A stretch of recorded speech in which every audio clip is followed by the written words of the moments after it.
الحمد لله نحمده ونستعينه ونستغفره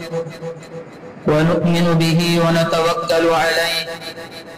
ونعوذ بالله من شرور أنفسنا ومن سيئات أعمالنا من يهده الله فلا مضل له ومن يضلل فلا هادي له ونشهد أن لا إله إلا الله وحده لا شريك له ونشهد أن سيدنا ومولانا محمدا عبده ورسوله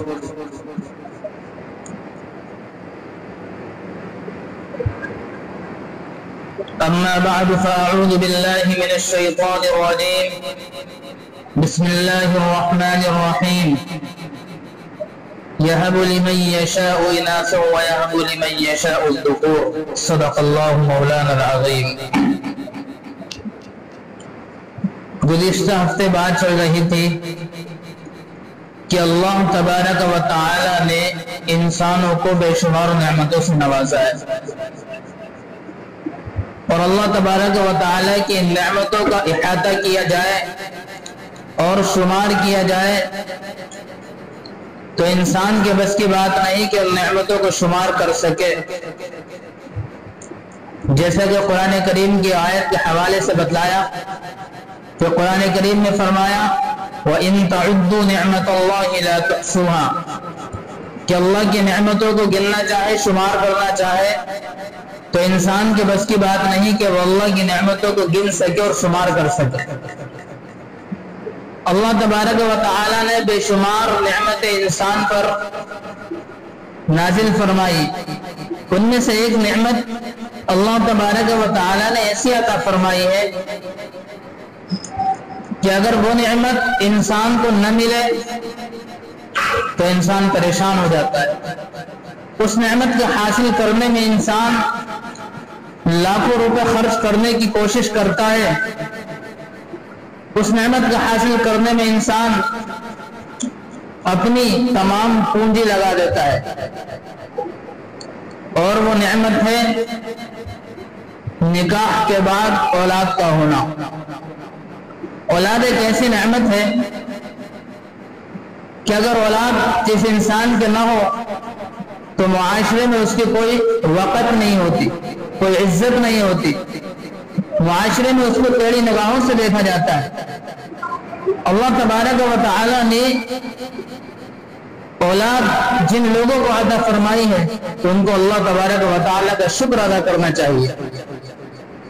اس نعمت پر اللہ تبارک و تعالی کا شکر ادا کیا جائے، اور اللہ تبارک و تعالی نے فرمایا لَئِن شَكَرْتُمْ لَأَزِيدَنَّكُمْ وَلَئِن كَفَرْتُمْ إِنَّ عَذَابِي لَشَدِيدٌ، کہ اگر تم نعمتوں کی شکر گزاری کرو گے، نعمتوں کی قدردانی کرو گے تو میں ازیدنکم، میں اس میں بڑھوتری کروں گا۔ بڑھوتری کا اور اضافے کا مطلب یہ ہے کہ کبھی تو اس کی منفعت کو بڑھا دیا جاتا ہے اور کبھی اس نعمت کو بڑھا دیا جاتا ہے۔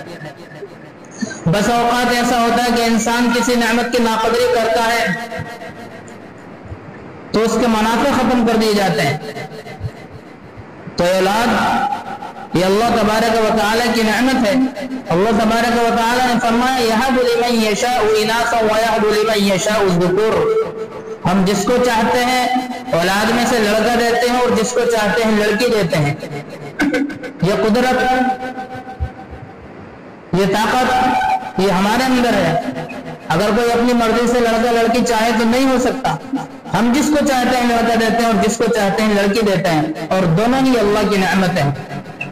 جس اولاد کا ہم پر حق ہے، اور اولاد کا ہم پر حق کیا ہے؟ اولاد کا حق یہ ہے کہ اس کی صحیح تربیت کی جائے۔ بہت سے لوگ شکوہ کرتے ہیں، اگر مسائل پوچھتے ہیں کہ ہماری اولاد نے ہمارے ساتھ یہ کر دیا، ہمارا ادب نہیں کرتی ہے، ہماری بات نہیں مانتی ہے، ہم کیا کریں؟ لیکن حقیقت یہ ہے کہ یہ معاملہ ان لوگوں کے ساتھ ہوتا ہے جنہوں نے اپنی اولاد کا حق ادا نہیں کیا ہے۔ اولاد کا حق کہاں سے شروع ہوتا ہے؟ حضرت عمر فاروق رضی اللہ تعالیٰ عنہ کے پاس ایک شخص آیا اور کہا کہ یہ میرا لڑکا ہے، نہ میری بات مانتا ہے، نہ میری بات سنتا ہے، نہ میرا عادت کرتا ہے۔ یہ میرا ایک لڑکا ہے، اس کو لے کر آئے۔ حضرت عمر فاروق رضی اللہ تعالیٰ عنہ نے اس سے پوچھا کیا بات ہے بھائی، اپنے باپ کی عزت کیوں نہیں کرتے، اپنے باپ کے حقوق کیوں ادا نہیں کرتے، ان کی بات کیوں نہیں مانتے؟ اس لڑکے نے جواب دیا کہ حضرت عمر فاروق امیر المؤمنین یہ بتائیے کہ اولاد کے ہی حق ہے، باپ کے ہی حق ہے یا اولاد کے بھی کوئی حق ہے؟ باپ اور اولاد کا کوئی حق ہے یا نہیں؟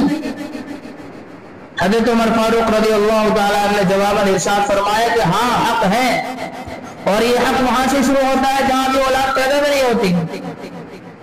جب انسان شادی کا اور نکاح کا ارادہ کرتا ہے وہاں سے اولاد کے حق شروع ہو جاتے ہیں۔ جب انسان سوچتا ہے کہ اب میری عمر اس قابل ہو چکی ہے، میں اتنا بڑا ہو چکا ہوں کہ میں اپنے گھر کو بساؤں اور اپنے چمن میں پھول پیدا کروں، تو اس وقت سے اس اولاد کے حق شروع ہو جاتے ہیں۔ اور وہ حق کیا ہے؟ سب سے پہلے حق یہ ہے کہ نبی کریم صلی اللہ علیہ وسلم نے فرمایا تنکح المرأة بأربع لمالها ولجمالها ولحسبها ولدينها فاظفر بذات الدين تربت يداك۔ حضور اکرم صلی اللہ علیہ وسلم نے ارشاد فرمایا کہ عورتوں سے جو نکاح کیا جاتا ہے وہ 4 وجوہات کی وجہ سے کیا جاتا ہے۔ لمالہا، یا تو اس کے مالدار ہونے کی وجہ سے، آدمی چاہتا ہے کہ مالدار سے مالدار بیوی میرے گھر میں آئے اور مالدار باپ کی لڑکی میرے گھر میں آئے تاکہ مال لے کر آئے اور میری زندگی کی تمام پریشانیاں دور ہو جائیں۔ اور دوسری وجہ ہوتی ہے لمالہا ولحسبہا، کبھی چاہتا ہے انسان کے محلے کا چیئرمین، محلے کا جو بڑا آدمی ہے، جو عہدیدار آدمی ہے، اس کی بیٹی میرے گھر میں آیا، لحسبہا یعنی نسب اور حسب کے اعتبار سے بڑے آدمی کی بیٹی میرے گھر میں بیوی بن کر آئے تاکہ میرا نام روشن ہو اور کہا جائے فلاں چیئرمین صاحب کا داماد ہے، فلاں انجینئر صاحب کا داماد ہے یا فلاں شخص کا داماد ہے۔ تو کبھی تو مال کی وجہ سے آدمی نکاح کرتا ہے، اور کبھی حسب اور نسب کی وجہ سے آدمی رتبے اور عہدے کی وجہ سے نکاح کرتا ہے، اور کبھی لمالہا ولحسبہا ولدینہا فاظفر بذات الدین، اور کبھی آدمی دیندار ہونے کی وجہ سے یہ فلاں شخص کی بیٹی دیندار ہے، مجھے مال کی ضرورت نہیں، مجھے کسی گاڑی اور بنگلے کی ضرورت نہیں، لیکن مجھے دیندار بیٹی، 4 بیٹیاں غریب کی بیٹیاں گھر پہ بیٹھی ہوئی ہیں اور مالدار خوب شاندان سے شادیاں کر رہے ہیں۔ یہ اس معاشرے کو بدلنا ہوگا۔ اگر اپنی اولاد کی تربیت کرنا چاہتے ہو، اپنے اندر اپنے گھر میں دیندار اولاد چاہتے ہو، اپنی گودوں کو دیندار اولاد سے بھرنا چاہتے ہو، تو سب سے پہلے کام یہ کرنا ہوگا کہ اپنی نکاح والی لڑکی جس سے آپ نکاح کرنا چاہتے ہیں، جس سے آپ شادی کرنا چاہتے ہیں، جس کو اپنا شریک حیات بنانا چاہتے ہیں، وہ دیندار ہونی چاہیے۔ سب سے پہلے حق اولاد میں یہاں سے شروع ہوتا ہے۔ لیکن دیکھا یہ جاتا ہے کہ آدمی دیندار کو نہ تلاش کر کے مالواری کو تلاش کرتا ہے، حسب و نسب کو تلاش کرتا ہے، جاہ و جمال اور حسن و خوبصورتی کو تلاش کرتا ہے۔ کبھی آدمی خوبصورتی کی بنا پر نکاح کرتا ہے کہ فلاں کی بیٹی بہت خوبصورت ہے، فلاں کی بیٹی بہت خوبصورت ہے، بہت حسین اور بہت جمیل ہے، لیکن وہ حسن اس کا کام نہیں آئے گا۔ وہ 2 4 سال 5 سال 10 سال کے بعد ختم، بڑھاپا سب پہ آنا ہے۔ وہ حسن پائیدار نہیں ہے، وہ حسن پائیدار نہیں، ہمیشہ رہنے والا حسن نہیں ہے، وہ ختم ہو جانے والا حسن ہے۔ لیکن اگر وہ دیندار بیٹی آپ کے گھر میں آ گئی تو وہ آپ کے بچوں کی تربیت کر دے گی، جو آپ کو مرنے کے بعد بھی ثواب اس کا پہنچتا رہے گا۔ تو پہلی وجہ پہلا حق یہ ہے کہ سب سے پہلے اپنی منکوحہ کو دیندار تلاش کیا جائے، جس سے آپ نکاح کرنا چاہتے ہیں وہ دیندار ہونی چاہیے۔ اور دوسرا حق یہ ہے کہ جب آپ کے گود میں اولاد آ گئی، نکاح ہو گیا، شادی ہو گئی، اولاد گود میں آ گئی، تو اب اس کی تربیت، اس کی اچھی تربیت، اس کو دین سکھایا جائے، اس کی تربیت بچپن سے کی جائے۔ بچپن میں تربیت کرتے ہی ہیں، بچپن میں تربیت کی نہیں، پیار محبت میں اولاد کو پالا، جب وہ باغی ہو گئی، نافرمان ہو گئی، بڑی ہو گئی، 10 سال سے اوپر گزر گئے، 15 سال سے اوپر گزر گئے، اب رونا روتے ہیں کہ کیا ہو گیا۔ اب بزرگوں کے پاس جاتے ہیں، علماء کے پاس جاتے ہیں، تعویذ گھنٹے کراتے ہیں، تعویذ دے دیجیے مولانا کوئی، ہماری اولاد ہمارے قابو میں نہیں ہے، لیکن اپنی کوتاہی پر نظر نہیں ہوتی کہ یہ وجہ کیا ہے کہ آخر اولاد نافرمان کیوں ہوئی، آخر اولاد ہمارے ہاتھ سے کیوں نکلی۔ اس کی سب سے بڑی وجہ یہ ہوتی ہے کہ ہم نے اپنے اولاد کو، اپنے بچوں کو دین نہیں سکھایا، اپنے بچوں کی دینی تربیت نہیں کی، بچپن سے اس کو نماز کا عادی نہیں بنایا، بچپن سے اس کو دینی تربیت نہیں دی۔ بچہ 5 سال کا ہوا، ہاتھ پکڑ کے اسکول پہنچا دیا، ٹھیک ہے بہت اچھی بات ہے، آپ آخری تعلیم بھی حاصل کرائیے، انگریزی پڑھائیے، لیکن دینی ماحول میں رہ کر سب سے پہلے دین سکھانا ہے اپنے اولاد کو، سب سے پہلے اس کا ایمان بچانا ہے، سب سے پہلے اس کو اسلامی ارکان سکھانا ہے۔ اس کو نماز کا طریقہ معلوم نہیں، اس کو کلمہ یاد نہیں آتا، غسل کے طریقے نہیں آتے، اس کو وضو کا طریقہ نہیں آتا۔ ایک واقعہ لکھا حضرت پیر صاحب دعوت برکاتہم نے فرمایا کہ ایک انجینئر صاحب تھے، ان کے والد صاحب کا جب انتقال ہو گیا تو محلے کے امام صاحب نے، مولانا نے ان کی نماز جنازہ پڑھائی۔ نماز جنازہ کے بعد وہ انجینئر صاحب اپنے والد صاحب کی میت پر بیٹھ کر اس قدر روئے کہ بے انتہا روئے۔ لوگوں نے سمجھایا کہ بھائی سب کو دنیا سے جانا ہے تو ایسی بات نہیں ہے، آپ صبر کیجئے، جانا سب کو ہے، لیکن وہ چپنے کا نام نہیں لے رہے، بہت روتے رہے۔ پھر آخر مولانا صاحب آگے بڑھو، فرمایا کیا بات ہے بھائی، آپ اتنا کیوں رہے، کوئی وجہ ہے کیا بات ہے، کیوں رو رہے ہیں اتنا؟ تو کہا کہ میں اپنے باپ کی نماز جنازہ بھی پڑھنا سکتا، میرے والد صاحب نے مجھے اصلی تعلیم کو دلائی، انگریزی کو پڑھائی، انجینئر بنا دیا، لیکن مجھے کلمہ، نماز، روزہ یہ نہیں سکھایا، مجھے نماز جنازہ بھی پڑھنی نہیں آتی، اس وجہ سے رہا ہوں کہ میرے باپ نے میری زندگی برباد کر۔ تو یہ اولاد جس کے لیے آپ سب کچھ ختم کرنا چاہتے ہیں، جس کے لیے آپ اپنی تمام دنیا کی کائنات ختم کرنا چاہتے ہیں، اور اولاد کو اور بچوں کو ایک کانٹا نہیں لگنا پسند کرتے، یہ اولاد قیامت کے دن گربان پکڑ لے گی۔ قیامت کے دن اللہ تبارک و تعالیٰ نے فرمایا یا ایھا الذین آمنوا قوا انفسکم واہلیکم نارا، اے ایمان والو اپنے آپ کو بھی جہنم سے بچاؤ، اپنے اولاد کو بھی جہنم سے بچاؤ۔ اولاد کو جہنم سے بچانے کا مطلب یہی ہے کہ اس کو دینی تعلیم دو، اس کو قرآن کریم پڑھاؤ، اس کو شریعت کے احکام سکھاؤ،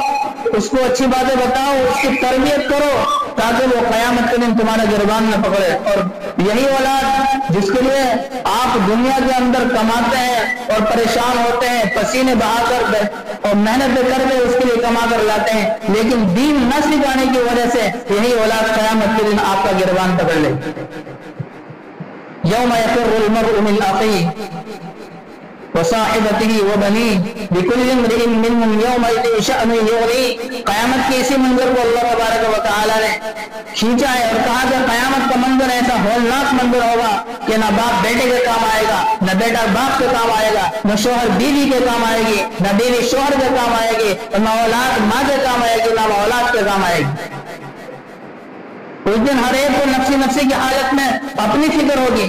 ہر ایک کو اپنی فکر ہوگی، اس کی نیکیاں کو دوسرا نہ مان لے اس کی فکر ہوگی۔ کہیں اولاد جو دنیا کے اندر مجھ سے مطالبات کرتی تھی کہ آج مجھے اسکول کا بیگ چاہیے، آج مجھے فلاں ڈش چاہیے، آج یہ بنا لیجیے، آج اتنے روپے چاہیے، کہیں ایسا نہ ہو کہ یہی اولاد آج یوں کہے آج مجھے ایک نیکی چاہیے، اس وجہ سے ایک نیکی کی وجہ سے کہ مجھے اپنی اولاد کو ایک نیکی نہ دینی پڑ جائے، اپنے بچوں کو ایک نیکی نہ دینی پڑ جائے، اس وجہ سے یہی اولاد، یہی باپ جو اپنی اولاد کے لیے دنیا کے اندر پسینے بہا کر کماتا تھا وہی اس سے بچ کر کے بھاگے۔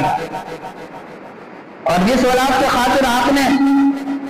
دنیا کے اندر مصیبتیں برداشت کری وہی اولاد اپنے باپ سے بچ کر بھاگے گی کہ میرے باپ کو کہیں میرا باپ یہ نہ کہہ دے کہ میں نے تجھے دنیا کے اندر کما کر کھلایا، میں نے تیری پرورش کی، میں نے تجھے پال پوس کر بڑا کیا، کہیں میرا باپ یوں نہ کہہ دے کہ مجھے ایک نیکی دے دے اس کے عوض۔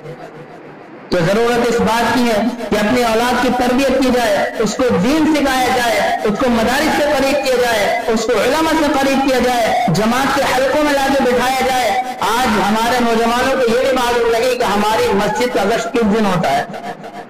بتاؤ کسی کو معلوم ہے؟ 2-4 لوگوں کو معلوم ہوگا کہ ہماری مسجد کا گشت کس دن ہوتا ہے، ملاقاتیں کس دن ہوتی ہیں، مسجد کے 5 اعمال کیا ہے، کسی کو معلوم نہیں ہوگا۔ اس کی وجہ یہ ہے کہ ہم نے اپنی اولاد کی تربیت نہیں کی، اپنی اولاد کو سکھایا نہیں کہ ہماری مسجد میں گشت بھی ہوتا ہے، ہماری مسجد میں مسجد پر جماعت بھی کام کرتی ہے اور وہ لوگوں کے دروازوں کو کھٹکھٹا کر لوگوں کو مسجد لاتی ہے دین سکھانے کے لیے۔ ہم نے اپنی اولاد کو، اپنے بچوں کو یہ نہیں سکھایا۔ جس کی وجہ سے ہماری اولاد دین سے دور ہے، ہمارے بچے دین سے دور ہے۔ ہمارے بچوں کو نہ شریعت کے مطابق کھانے کا سلیقہ آتا ہے، نہ پہننے کا سلیقہ آتا ہے، نہ چلنے پھرنے کا سلیقہ آتا ہے، نہ گفتگو کے آداب معلوم ہے، نہ بڑوں کا حقوق معلوم ہے، نہ اساتذہ کا حقوق معلوم ہے، نہ اپنے بڑوں کا ادب معلوم ہے، کچھ بھی معلوم نہیں ہے ہمارے بچوں کو۔ اور ہم سمجھتے ہیں صرف ہم نے فجر کی نماز پڑھ لی بہت بڑا کام کر دیا، صرف ہم جماعت میں چلے گئے بہت بڑا کام کر دیا، صرف ہم نے روزے رکھ لیے بہت بڑا کام کر دیا۔ نہیں، جس طرح آپ پر واجب اور ضروری ہے اسی طرح آپ کے بچوں پر بھی واجب اور ضروری ہے، اور ان کو سکھانا آپ پر واجب اور ضروری ہے کہ اپنے بچوں کو دینی باتیں سکھائیں، انہیں روزے، ان کو غسل کے مسائل سکھائیں، ان کو وضو کے مسائل سکھائیں، انہیں بتائیں کہ وضو کن چیز سے ٹوٹتا ہے، اور انہیں علماء کے پاس لے کر جائیں، انہیں چھوٹے چھوٹے بچوں کو مدارس بھیجیں، دین کی تعلیم دلوائیں، قرآن کی تعلیم دلوائیں، شریعت کی تعلیم دلوائیں، اللہ اور رسول کے احکام کی تعلیمات دلوائیں، جبھی ہم کامیاب ہو سکتے ہیں۔ اگر ہم نے اس چیز میں کوتاہی کی تو یہی اولاد جو اللہ تبارک و تعالیٰ نے ہمیں نعمت کے طور پر عطا کی ہے، جس کے بارے میں فرمایا یہب لمن یشاء اناثا ویہب لمن یشاء الذکور، کہ ہم جس کو چاہتے ہیں بیٹا دیتے ہیں اور جس کو چاہتے ہیں بیٹی دیتے ہیں۔ بیٹی بھی اللہ کی نعمت ہے، بیٹا بھی اللہ کی نعمت ہے۔ یہی اولاد جو ہمارے لیے دنیا میں نعمت ہے، قیامت کے دن زحمت بن جائے گی، قیامت کے لیے ہمارے لیے جہنم کا سبب بن جائے گی۔ یہی اولاد ہمارا گربان پکڑ کر جہنم میں لے جائے گی کہ میں تو جاؤں گا جہنم میں، تجھے بھی چھوڑوں گا نہیں، میں تو جاؤں گا جہنم میں، تجھے بھی لے جاؤں گا۔ یہی بیٹا جو دنیا کے اندر پیسے لا کر دیتا تھا، کما کر لا کر دیتا تھا، یہی اولاد جہنم کے لیے قیامت کے لیے ہمارے لیے جہنم کا راستہ اور سبب بن جائے گی۔ لہٰذا اپنی اولاد کی، اپنے بچوں کی فکر کریں، ان کو دینی تعلیم دیں، انہیں جماعت کے حلقوں سے جوڑیں، انہیں جماعت میں لا کر بٹھائیں کہ فلاں دن گشت ہوتا ہے، فلاں دن ملاقاتیں ہوتی ہیں، انہیں مسجد وار جماعت سے جوڑیں، اور چھوٹے بچے ہیں تو دینی مدارس سے جوڑیں، دینی مدارس سے جوڑ کر قرآن کی تعلیم دلوائیں، حدیث کی تعلیم دلوائیں۔ ایسی تعلیم دلوانا کوئی گناہ نہیں ہے، دلوائیے، خوب ایسی تعلیم دلوائیے، خوب انگریزی پڑھائیے، ڈاکٹر انجینئر بنائیے، لیکن سب سے پہلے دین کی ضرورت ہے، دین سکھا دیجیے۔ اللہ تبارک و تعالی آپ کو عمل کی توفیق عطا فرمائے۔ وآخر دعوانا الحمد للہ رب العالمین۔